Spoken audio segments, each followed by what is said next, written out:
On va parler d'autres jeunes. Je veux faire allusion à ceux du mouvement Y en a marre, Oui. Qui ont récemment fait l'actualité pendant le 23 juin et aussi avec l'arrestation du rappeur Tchad.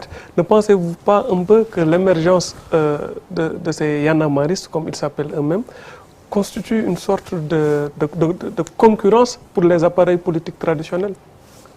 Mais d'abord, le mouvement Y en a marre est un mouvement qu'il faut respecter, je pense.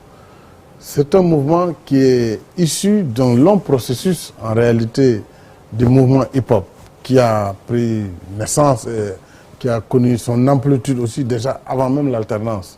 Rappelez-vous du groupe PBS, Positive Black Soul, avec DJ Awadi et Degouti, avec aussi des chansons très fortes. P-Froiss, avec Human, et il y a eu le Daradji, il y a eu énormément de groupes qui ont évolué sur la scène avec un type de langage nouveau. Et ça, il faut que les hommes politiques l'acceptent, que les autorités politiques l'acceptent. Déjà, on rappelle que, je pense, il y avait un mouvement parmi le groupe rap qui disait à l'époque, je ne sais pas si c'est P-Froiss, que dinañ dem palais génne fa salté bi fa nekk. C'était Human. C'était Human. Du P-Froiss. C'était quand même très fort. Sama lama la dinañ dem palais génne fa salté bi fa nekk parlant du régime socialiste. Pourtant, ils n'ont pas été mis à la digue ou enfermés.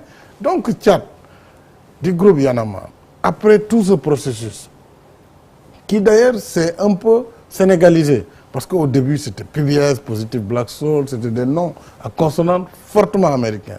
Aujourd'hui, c'est vrai, Y en a marre, c'est un terme français, mais moi, dafa doy. Y en a marre, vous avez des jeunes comme Malal Talla, Fou Malade, vous avez d'autres dans les quartiers les plus reculés du Sénégal, à Pikine. J'ai moi-même des jeunes rappeurs dans le parti, quelqu'un comme Koko Beri Bagas, un autre à Touba, donc, qui s'appelle Baïfalou Kergui ou Baïfalou Dekebi. C'est un phénomène de société. Donc il faut le mettre dans ce contexte, ne pas donner outre mesure une dimension que ce mouvement n'a pas, ou en tout cas, ils ne sont pas subversifs, le régime a peur. C'est vrai que le langage peut gêner, mais il faut savoir que le monde a bougé. Mais ils sont on n'est plus en 1920, ils sont dans le monde a bougé, donc il faut accepter leur langage. Moi, mais seulement je leur demande aussi de tenir compte des conflits de génération et parfois de moduler, de tenir compte qu'en fait, les anciens doivent pouvoir peut-être évoluer, mais eux aussi... Ils sont dans un champ qu'on ne voit pas souvent au Sénégal. C'est sur le champ de l'éthique, hein, sur le champ de la morale. Oui. Alors qu'en politique au Sénégal et aujourd'hui, les gens considèrent que c'est un milieu où la morale et l'éthique n'ont pas le droit de citer, où la transhumance est devenue pratiquement un phénomène décrié par les Sénégalais. Aujourd'hui, on peut dire ceci, demain on dit Wawakhet, après demain on est à la paire, demain on est au Parti démocratique sénégalais. C'est ce phénomène-là, cette éthique, cette dimension de la gestion saine des ressources éthiques sur ce plan-là qui travaillent les jeunes. Et ce n'est pas un danger pour les partis politiques. Heureusement, les jeunes travaillent sur l'éthique. Mais je dois dire que l'éthique, c'est une exigence pour tout le monde. Et nous, nous travaillons absolument sur ce credo, puisque nous pensons qu'on peut faire de la politique en étant éthique, en vivant des valeurs de dignité et en respectant sa parole. Parce que pourquoi voulez-vous que la politique ne soit pas un milieu où il y aurait de l'éthique? À chaque fois qu'on dit, on se dédie. Finalement, comment on peut vous faire confiance? La politique, c'est d'abord le respect aussi de la parole donnée. On peut l'arrober, la parole, on peut faire de la rhétorique comme on veut, tourner des formules, mais il faut que l'essence quand même reste le respect de la parole donnée. Sinon, ce n'est pas la peine.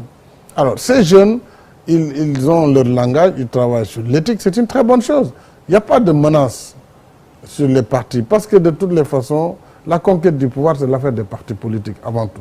Même si les citoyens viennent sur la sphère politique. Mais c'est les partis qui ont été élevés à la dignité de conquête du suffrage, et donc de conquête du pouvoir.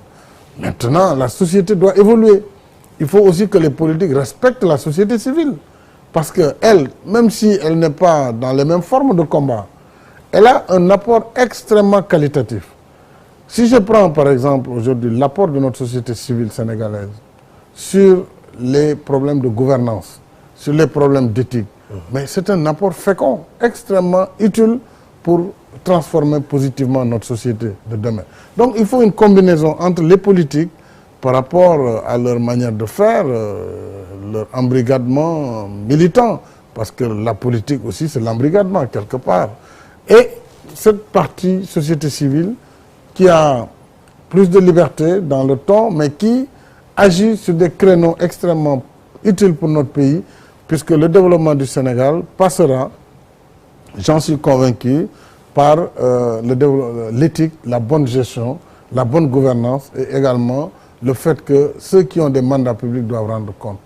Ça, c'est incontournable. Partout ailleurs dans le monde, c'est ce qui permet au pays d'avancer, à la démocratie de se consolider et au développement de devenir une réalité.